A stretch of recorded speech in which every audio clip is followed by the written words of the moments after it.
si Jenwin, yung what yun naman binabash mo, tangkina nyo. Sister ko yun, mahal ko yun. Grabe kayo, gumawa pa kayo ng cheesy para sa mga... Kaya nga. Ewan ko yung medyo mataas na yung kinemerol. Oo, salbahe. Dapat, alam nyo, maging mabuting tao kayo kasi malay nyo bukas patay na kayo. Diba?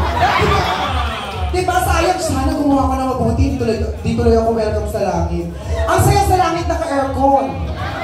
Kaya magpakabait kayo. Bakit mo alam? May free wifi, walang tax.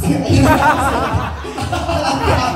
Tapos may aircon. May apartment pa sa'yo yun, lahat ng kwarto doon. Kasi di ba ghost ka, tatagos ka na lang doon. Hindi ka na...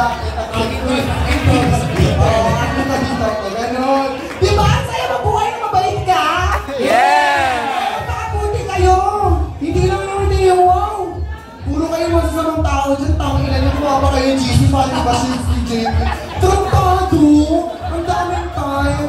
Wait, hindi kita pinabas kung sino ka man gumawa ka ha. Pero, kunin ka na sana ni Lord. Kunin ko na rin yung mga tip ko. Kunin mo na yung mga tips mo dyan,